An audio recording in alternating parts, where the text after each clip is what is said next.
નમસ્કાર દર્શક મિત્રો, ચંચળ ન્યૂઝના વિશેષ કાર્યક્રમ લીગલ રાઇટ્સમાં આપ સૌનું સ્વાગત છે। આજે ચર્ચા કરીશું આપના ખૂબ જ જરૂરી મિલકત સંબંધિત દસ્તાવેજોની। સિટી સર્વે, પ્રોપર્ટી કાર્ડ અને ખેતીના ઉતારા તમારી મિલકત, તમારો હક, ખાસ કરીને આજના સમયમાં જમીન અને મિલકત સંબંધિત દસ્તાવેજો માત્ર કાગળ જ નથી રહ્યા, પરંતુ આપણી માલિકી, સુરક્ષા અને ભવિષ્ય સાથે સીધા જોડાયેલા પુરાવા બની ગયા છે। ગામમાં હોય કે શહેરમાં, પ્રોપર્ટી કાર્ડ, સિટી સર્વે આ શબ્દો આપણે રોજ સાંભળીએ છીએ, પરંતુ ખરેખર તેનું મહત્વ, તેની ઉપયોગિતા અને તેને મેળવવાની સાચી પ્રક્રિયા કેટલી છે તે લોકોને આજે પણ સ્પષ્ટ નથી। ઘણીવાર દસ્તાવેજમાં નાની ભૂલ પણ મોટો વિવાદ, કોર્ટ કેસ અથવા લોનમાં અટકાવ સર્જે છે, તો બીજી તરફ આજે આ તમામ વિગતો ઓનલાઈન ઉપલબ્ધ હોવા છતાં લોકો કચેરીઓના ધક્કા કેમ ખાય છે એ પણ એક મોટો પ્રશ્ન છે।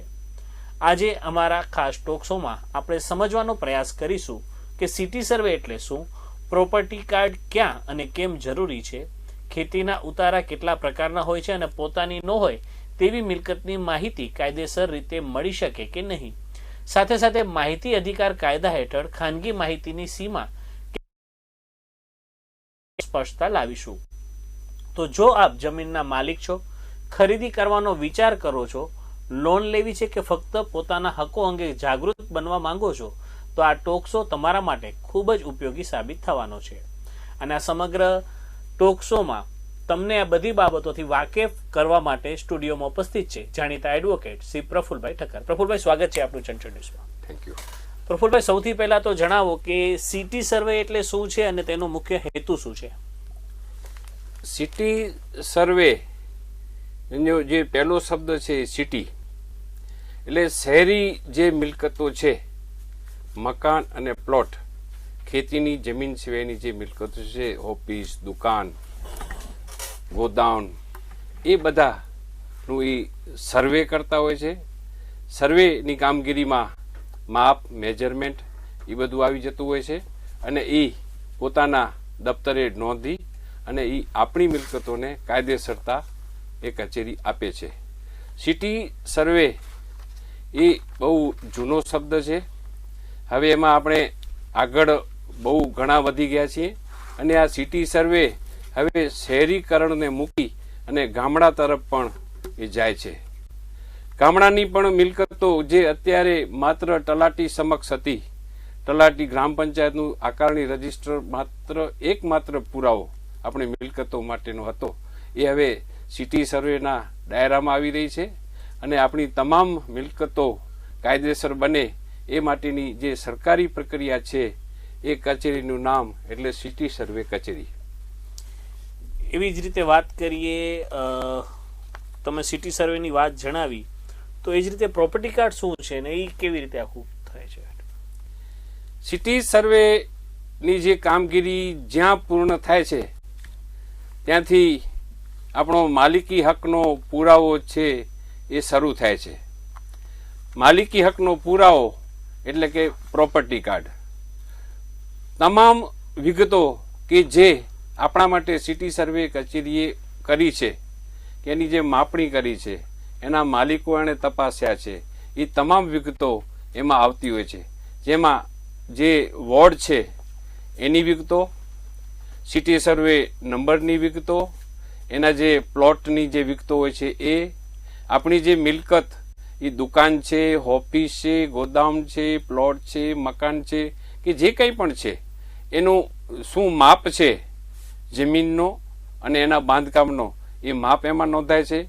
એમાં સત્તા પ્રકારની વાત કરીએ તો એ આપણી ફ્રી હોલ્ડ મિલકત છે કે કોઈ એના માટે કોઈ પાબંદી છે એની પણ એમાં નોંધો આવતી હોય છે। પછી બીજું, આપણે એ મિલકત ઉપર કંઈ બોજો ઉત્પન્ન કર્યો હોય તો એની પણ નોંધો એમાં આવતી હોય છે, એ છે પ્રોપર્ટી કાર્ડ। પ્રોપર્ટી કાર્ડનું સામાન્ય ગુજરાતી કરીએ તો આપણી જે મિલકત છે એ મિલકતની વિવરણ દર્શાવતું કાર્ડ છે। આપે સિટી સર્વેની વાત કરી, આપણી પાસેથી જાણવા માંગીશ કે સિટી સર્વે જે આખું હોય છે તો ગામ રેકર્ડ અને સિટી સર્વે એ બંને શું અલગ અલગ છે, શું ડિફરન્સ છે બંનેમાં? ગામ રેકર્ડ અને સિટી સર્વેની વિગતો માં હવે આજની તારીખે જમીન આસમાનનો ફરક છે. ઓફલાઈન જમાનો નીકળી ગયો. ગામ દફતરની શરૂઆત વાડા રજીસ્ટરથી થઈ છે. અગાઉ માલિકી હકના કોઈની પાસે કંઈ પુરાવા નહોતા, ત્યારે વાડે એની જમીન અને માણસો એ રીતે વાડા, આજથી 5-6 દાયકા પહેલા વાડાથી શરૂઆત થઈ હતી. ત્યારે સરકારે વાડા રજીસ્ટર દરેક ગામમાં બનાવવાનું નક્કી કર્યું અને વાડા રજીસ્ટર એ એક ગ્રામ પંચાયત કક્ષાએ એક સરકારી દફતર બન્યું અને કયો વાડો કેટલા માપનો છે અને એનો કબજો કોની પાસે છે એ માત્ર ત્યારે દર્શાવાતું. એના પછી ગ્રામ પંચાયતમાં આકારણી રજીસ્ટર આવ્યું અને આકારણી રજીસ્ટરમાં જે કોઈના મકાન કે પ્લોટ કે વાડા કે જે હતા એ આકારણી રજીસ્ટરમાં ચડાવવામાં આવ્યા અને આકારણી રજીસ્ટર ઉપરથી ગ્રામ પંચાયત પોતાના વેરા વસૂલ કરતી. આ એક પ્રજાજનો માટે થયો એક માલિકી હકનો આકારણી રજીસ્ટર, એ પુરાવો. એના પછી વાત આવી કે વસ્તી વધતી ગઈ, ખેતીની જમીનો પણ બિનખેતી થતી ગઈ. બિનખેતી જમીનો જે થતી ગઈ એ ગામના નમૂના નંબર 4માં તલાટી નોંધવા માંડ્યા અને એની જેને આજની તારીખે પણ આપણે લાલબુકથી ઓળખીએ છીએ એ એના માલિકોને લાલબુક વિતરિત કરવા માંડ્યા. એ લાલબુકમાં માલિકનું નામ, એની પાસે પ્લોટ કે જમીન કેટલી છે, મકાન કેટલું છે, એમાંનું વિવરણ આવતું અને એક માલિકી હક તરીકે એ ઉપયોગ કરતા. આ થયું ગામ દફતર. હવે આગળ આવીએ કે ઓનલાઈનનો જમાનો આવતો ગયો.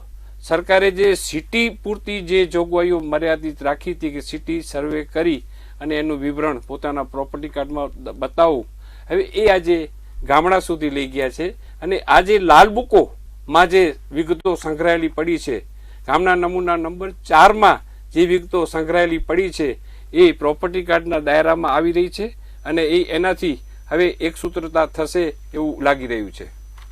એટલે એકંદરે આપણી પાસેથી જાણવા માંગીશ કે સિટી સર્વે અને પ્રોપર્ટી કાર્ડ એ બંનેની આજની રીતે જરૂરિયાતો કેટલી છે, લોકો તેનો કઈ રીતે ઉપયોગ કરતા હોય છે? મારે એમ નથી કેવું કે લાલબુકમાં કે એ જે આકારણી રજીસ્ટરમાં ખોટું થતું હતું, એમાં પણ નહોતું થતું. પ્રમાણમાં કંઈક ઓછું વધુ થતું હશે, પણ હવે જ્યારે ઓનલાઈનની જે પ્રોપર્ટી કાર્ડની જે પ્રોસેસ આવી છે એમાં હવે ખોટું થવાને તો બિલકુલ ક્યાંય પણ અવકાશ નથી.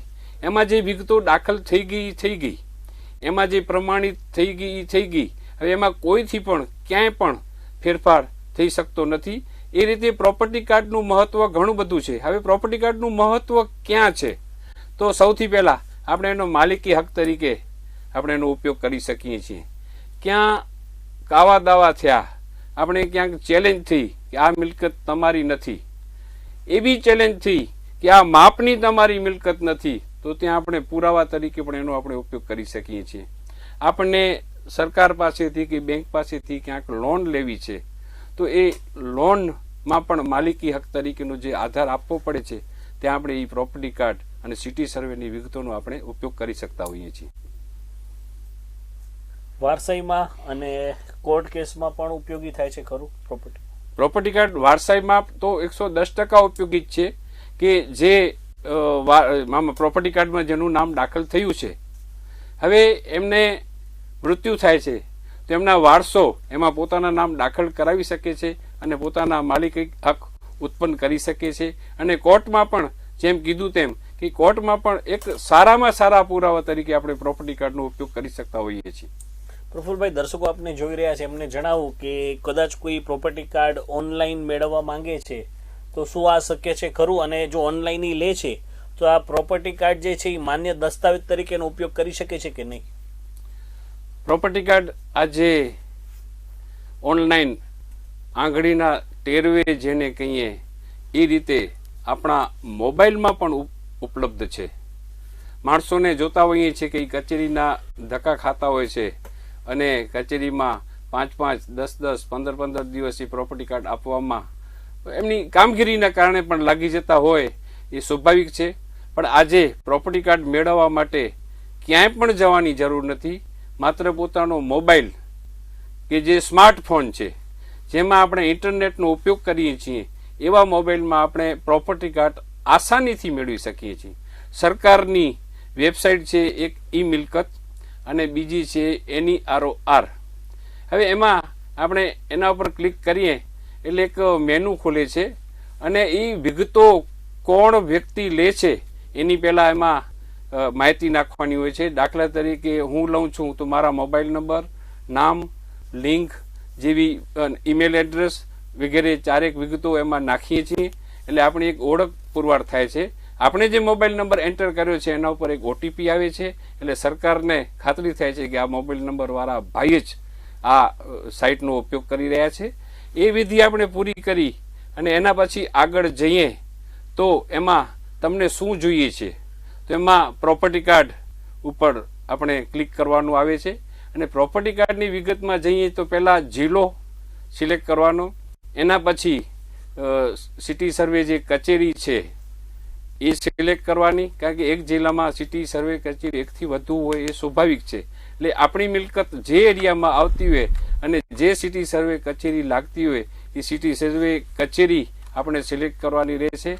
પછી એમાં વોર્ડ, આપણી મિલકત કયા વોર્ડમાં આવેલી છે એ વોર્ડ, સિટી સર્વે નંબરની વિગત, એનો માપ, ફાઇનલ પ્લોટ નંબર જેવી વિગતો નાખીએ એટલે એ પોતે ઓનલાઈન ખ્યાલ આવે છે કે આમને કયું પ્રોપર્ટી કાર્ડ જોઈએ છે.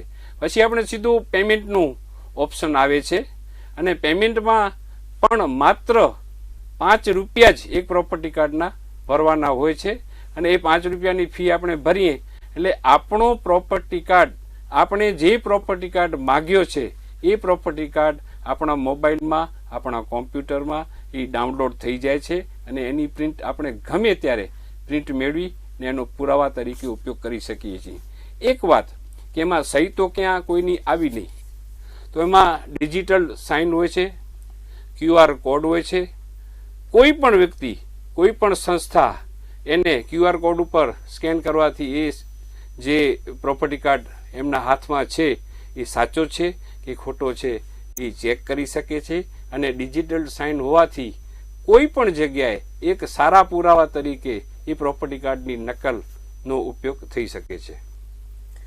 સામાન્ય રીતે આ પ્રકારના જ્યારે સરકારી દસ્તાવેજો આપણે જોતા હોઈએ તો ક્યાંક ને ક્યાંક કોઈક ભૂલ રહી ગઈ હોય તેવું સામે આવતું હોય છે, નામમાં હોય કે અન્ય કોઈ હોય. તો પ્રોપર્ટી કાર્ડ પણ એક તમે જણાવ્યો મહત્વનો દસ્તાવેજ છે. તો જો એમાં કોઈ ભૂલ હોય તો શું એમાં સુધારો થઈ શકે ખરો? એના માટેની શું પ્રોસિજર છે એ જણાવો દર્શકોને. સંજયભાઈ, સારો સવાલ છે. ભૂલોના પ્રકાર ઘણા પ્રકારના હોઈ શકે. એક તો માત્ર સ્પેલિંગ મિસ્ટેક, જેને આપણે માનવીય ભૂલ કહી શકીએ, એક ભૂલ એ જ. બીજી ભૂલ હોય ટેકનિકલ ભૂલ. ત્રીજી ભૂલ તો હુકમ આધારિત ભૂલ, કે જે હુકમ આવ્યો છે એની આપણને માત્ર નોંધ જ કરવાની છે. દાખલા બેંક લોનનો કોઈ બોજો આવ્યો તો એમાં લખેલું છે કે ₹1,00,000ની લોન, તો આપણને પણ એમાં લાખ લખવાની છે. જે ઓપરેટર છે, સિટી સર્વેના જે ઓફિસરો છે એ સીધામાં ₹1,00,000 એટલે હુકમ આધારિત નોંધો. હવે ભૂલો સુધારવાની કદાચ અલગ અલગ હોઈ શકે. જે માનવીય ભૂલો છે એક સાદી અરજીથી, દાખલા તરીકે નામમાં ક્યાં મિસ્ટેક આવી, રસ્વ દીર્ઘ છે કે એવી કાંઈ પણ મિસ્ટેક છે, અટક આગળ પાછળ છે કે એવી જે ભૂલો છે એ તો માત્ર એક અરજદાર અથવા તો મિલકતનો માલિક એક સાદી અરજી આપે એટલે સિટી સર્વે અધિકારી એ અરજી ઉપરથી ખરાઈ કરી એને જો ભૂલ જણાય તો ત્યારે ને ત્યારે એ પાછી રિવર્સ બીજી નોંધ નાખી અને એ ભૂલ સુધારી શકતા હોય છે. બીજી ભૂલ આવી ટેકનિકલ ભૂલ અને ત્રીજી ભૂલ છે હુકમ આધારિત ભૂલ.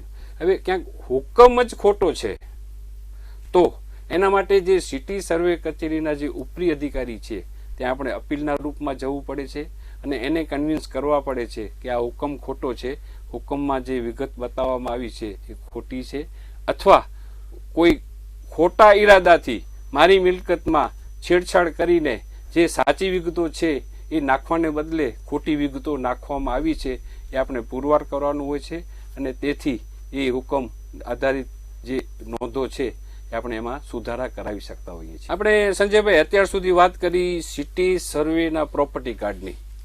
સિટી સર્વેનો પ્રોપર્ટી કાર્ડ એ મેં જેમ અગાઉ કીધું તેમ દુકાન, ઓફિસ, ગોડાઉન, મકાન અથવા તો પ્લોટ કે જેનો ખેતીની જમીનોમાં સમાવેશ નથી થયો એના માટે સિટી સર્વે છે. હવે આ એક પાર્ટ એક અલગ રહી ગયો છે અને એ પાર્ટ છે રેવન્યુ તંત્ર પાસે કે જે ખેતીની જમીન છે.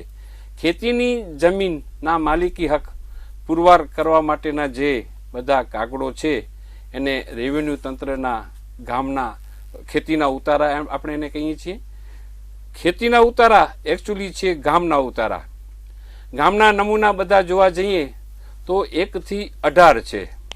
હવે 1 થી 18 માં આપણે સામાન્ય પ્રજાજનોને લાગે છે એવા 3 થી 4 નમૂના એવા છે કે જેને આપણે સીધી રીતે આપણને એ સમર્પિત છે અને એનું આપણે આપણા માલિકી માટે એનું આપણે એ ઉતારાનો ઉપયોગ કરી શકીએ છીએ. એ નમૂના નંબર 1 આવે છે 6, 1 છે 7, 1 છે 8 અને 1 છે 12. 7 અને 12 આપણે એક સાથે બોલતા હોઈએ છીએ એટલે એ બે ઉતારા 1 છે 6 અને 1 છે 8. 7 નમૂના નંબર 7 એટલે આપણી માલિકીની જે ખેતીની જમીન છે એ જમીનની વિગતો એમાં આવતી હોય છે. એમાં નામ, સર્વે નંબર, ખેતીની જમીન કયા માપની છે, પછી એ જમીન ઉપર કાંઈ આપણે બોજા કે લોન કે લીધી હોય તો એની નોંધો, બીજા કોઈ હકો હોય તો એ, અને સત્તા પ્રકાર કે નવી શરતની જમીન છે કે જૂની શરતની જમીન છે એ નંબર 7માં આવતી હોય છે. 7ની જોડે જોડે નંબર 12 જોડાયેલો છે. 12 નંબરમાં આપણે જે એ જમીનમાં જે પાક દર વર્ષે વાવીએ છીએ એ વર્ષો વર્ષની પાકની વિગતો એમાં આવતી હોય છે. 8A, 8A, 8B, 8K એમાંથી 8A એ એવો નમૂનો છે કે એ 8 એ વ્યક્તિનું ખાતું છે. જેમ આપણું બેંકમાં ખાતું હોય, જેમ આપણું ડીમેટ ખાતું હોય, બેંકના ખાતામાં આપણી રૂપિયાની બેલેન્સ બોલતી હોય, ડીમેટ ખાતામાં આપણે શેરની બેલેન્સ બોલતી હોય, તેમ 8 જે આપણું ખાતું છે એમાં આપણા નામે એ ગામમાં કેટલી જમીન છે એની તમામ વિગત એમાં આવતી હોય છે. આ બધી પ્રક્રિયા તમે કીધું આટલા બધા ડોક્યુમેન્ટ્સ છે તો એ મેળવવાની ઓનલાઈન પ્રક્રિયા છે, શું છે, કઈ રીતે લોકો ગમે ત્યાં અથવા પોતાની રીતે મેળવી શકે? સરકારની જે NEROR સાઇટ છે એના ઉપર જઈ પહેલાં આપણી ઓળખ પુરવાર કરી મોબાઈલ નંબર સહિતની, અને પછી આપણે જે પણ ગામની આપણે જે કાંઈ પણ આપણને ઉતારો જોઈએ છે એ આપણે ઉતારો અગાઉ જેમ જણાવ્યું એ પ્રમાણે આપણે સરળતાથી આંગળીના તેડવે આપણા મોબાઈલમાં પણ ડાઉનલોડ કરી શકીએ છીએ. પ્રફુલભાઈ, સામાન્ય રીતે એક એવો ટ્રેન્ડ છે કે જ્યારે કોઈ પ્રોપર્ટી ખરીદવી હોય તો લોકો એ પ્રોપર્ટીની તપાસ માટે ઓનલાઈન આ પ્રકારના ડોક્યુમેન્ટ જોતા હોય છે. તો શું આ સરળતાથી દરેક વ્યક્તિ ઓનલાઈન જોઈ શકે છે ખરા? પ્રોપર્ટી કાર્ડ હોય કે આ ઉતારા હોય? સંજયભાઈ, ખેતીની જમીન હોય કે ગ્રામ્ય મિલકતો હોય, ખેતી સિવાયની મિલકતો, તો આજે કોઈ પણ વ્યક્તિ કોઈ પણ જમીન વિશે, કોઈ પણ મિલકત વિશે આસાનીથી ઓનલાઈન ઘેર બેઠા એ મિલકત વિશે ખરાઈ કરી શકે છે. અને મેં જેમ કીધું એ પ્રમાણે એક વિશેષ વાત કહું તો એમાં એવો પણ એક જોગવાઈ હોય છે ઓનલાઈન સર્ચ કરવામાં કે નામ આધારિત કે મિલકત આધારિત પણ આપણે એમાં સર્ચ કરી શકતા હોઈએ છીએ કે કઈ 100 એરિયાની આ મિલકત કોની છે એ પણ આપણે જાણી શકતા હોઈએ છીએ, અથવા તો આ વ્યક્તિની આ ગામમાં ક્યાં ક્યાં કેટલી મિલકતો અથવા તો ખેતીની જમીનો છે એ પણ આપણે આજે સરળતાથી જાણી શકતા હોઈએ છીએ. અને ગામના નમૂના નંબર 6 અને પ્રોપર્ટી કાર્ડની જે નોંધો એમાં દરેક સમાયેલી હોય છે એ એક એવી વસ્તુ છે કે એમાં આખો દીવો થઈને આપણી સામે આવી જતો હોય છે કે ભાઈ આ ખેતીની જમીન શરૂઆત ક્યાંથી થઈ અને આજે એનો માલિક કોણ છે, વચ્ચે ક્યાં એનું મિસયુઝ કે કોઈ એમાં દગો ફટકો થયો છે તો એ પણ બધી એમાં આપણને ખ્યાલ આવી જાય. એવી રીતે પ્રોપર્ટી કાર્ડની પણ જે નોંધો હોય છે એમાં આપણે આસાનીથી જાણી શકીએ છીએ કે આમાં ક્યાં કેસ કબાલા નથી કે છે, આના ઉપર કોઈ તારણ બોજ છે કે નહીં, તે આપણે દરેક વાત આજે ઓનલાઈન ઘર બેઠા જાણી શકતા હોઈએ છીએ. પ્રફુલભાઈ, આરટીઆઈ હેઠળ જે ખાનગી માહિતીનો નિયમ છે તો તે આમાં ક્યાં લાગુ પડે છે? સંજયભાઈ, આ તમે બહુ મસ્ત જવાબ પ્રશ્ન કર્યો છે. હવે માની લ્યો કે હું એક સરકારી કર્મચારી છું. સરકારી કર્મચારી અધિકારીને એનો જવાબ થોડોક અલગ રીતે આપવાનો પ્રયત્ન કરું છું કે અધિકારી કર્મચારીને દર વર્ષે ડિસેમ્બર માસમાં પોતાની મિલકતો માટેનું એક પત્રક ભરી અને સરકારને આપવાનું હોય છે. એમાં એવી વિગતો આવતી હોય છે કે ક્યાં કઈ મિલકત છે, મકાન, ખેતર, દુકાન છે, એની તમે ખરીદી ક્યારે કરી, એની તમે શું કિંમત ચૂકવી, આજે એની બજાર કિંમત શું છે, તમને આ મિલકત વારસાઈમાં આવી છે કે કેમ, વેચાતી લીધી. એવી દર વર્ષે ડિસેમ્બર મહિનામાં એક વખત પોતાના કચેરીના વડા મારફતે પોતાના ખાતાના વડાને એ વિગત મોકલવાની રહે છે. હવે કોઈ પણ વ્યક્તિને કોઈ પણ સરકારી અધિકારી કે કર્મચારીની એ વિગત માગવી હોય તો ત્યારે એ માહિતી અધિકારનો ઉપયોગ કરતા હોય છે. સંજયભાઈ, માહિતી અધિકાર એ એક એવો સબ્જેક્ટ છે એના પર આપણે કલાકો સુધી વાતો કરી શકીએ એમ છીએ.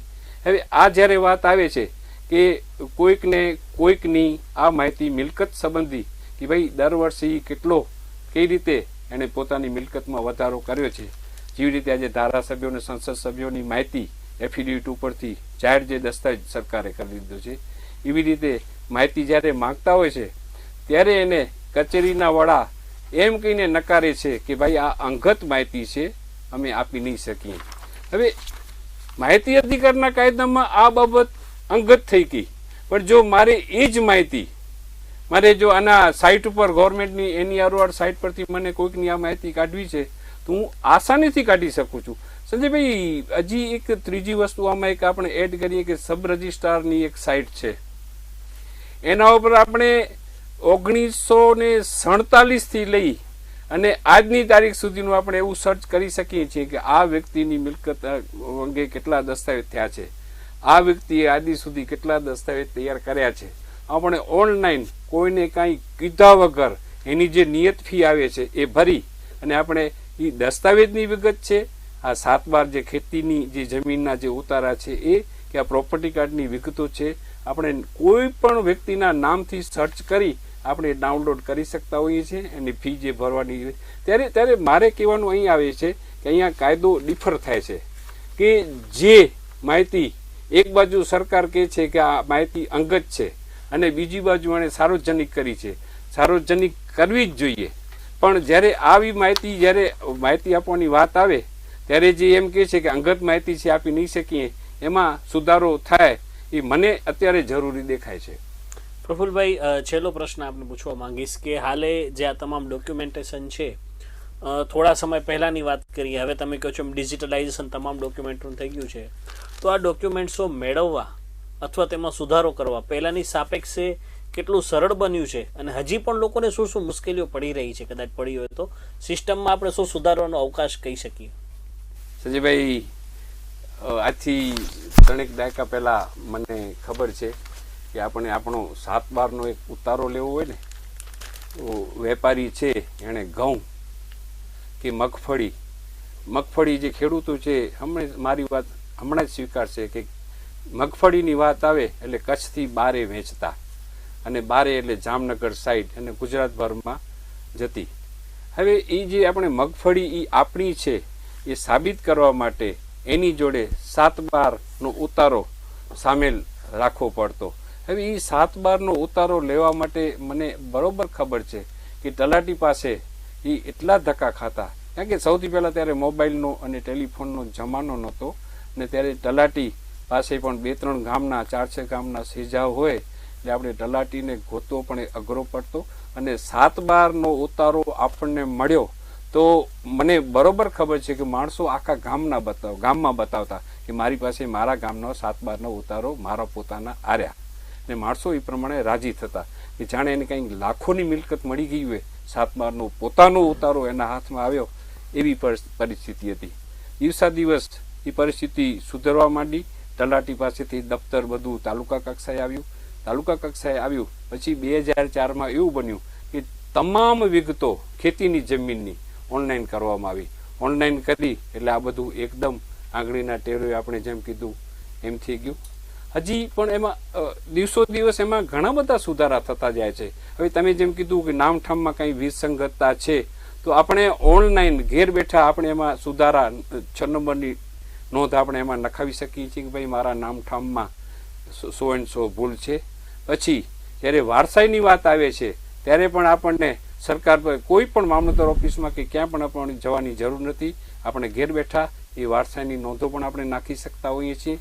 વેચાણ દસ્તાવેજો પણ હવે એવું થયું છે કે જેવું આપણું રજિસ્ટર ઓફિસમાં દસ્તાવેજ રજિસ્ટર થયો એની સાથે ને સાથે વેચાણની પણ નોંધ એમાં પડી જતી હોય છે. આ પ્રમાણે સિટી સર્વેમાં પણ આ જ પ્રકારની છે. હજી એમાં સુધારાને ઘણા અવકાશ છે અને દરેક બાબતો સરળ કોઈ પણ હજી સિટી સર્વે કચેરીમાં એવી બાબતો નથી આવતી કે વેચાણની નોંધ પરવારે પડી જાય. જેમ ખેતીની જમીનોની નોંધો હવે સબ રજિસ્ટ્રાર ઓફિસમાંથી જ પરવારે પડી જાય છે, એ જ પ્રમાણે જો સિટી સર્વે કચેરીની પણ જે મિલકત નોંધો છે એ વેચાણ થાય એની સાથે ને સાથે પડી જાય તો જ માણસોને જે સિટી સર્વે કચેરીના જે ધક્કા થાય છે, જેને ધક્કા કહેવામાં આવે છે, એ ધક્કા મુક્ત બની શકે છે. તો દર્શક મિત્રો, આ હતો આજનો વિશેષ વિભાગ લીગલ રાઇટ્સ, જેમાં સિટી સર્વે કચેરી, પ્રોપર્ટી કાર્ડ, ખેતીના ઉતારા, જે મહત્વના ડોક્યુમેન્ટ્સ છે તમારી મિલકતના, તે અંગે વિસ્તૃત માહિતી એડવોકેટ પ્રફુલભાઈ ઠક્કરે આપને આપી છે. અમે આશા રાખીએ આપને ખૂબ જ ઉપયોગી માહિતી આ રહેશે. લીગલ રાઇટ્સમાં નવા વિષય સાથે ફરી ઉપસ્થિત થઈશું આપની સમક્ષ. ત્યાં સુધી રજા આપશો. નમસ્કાર.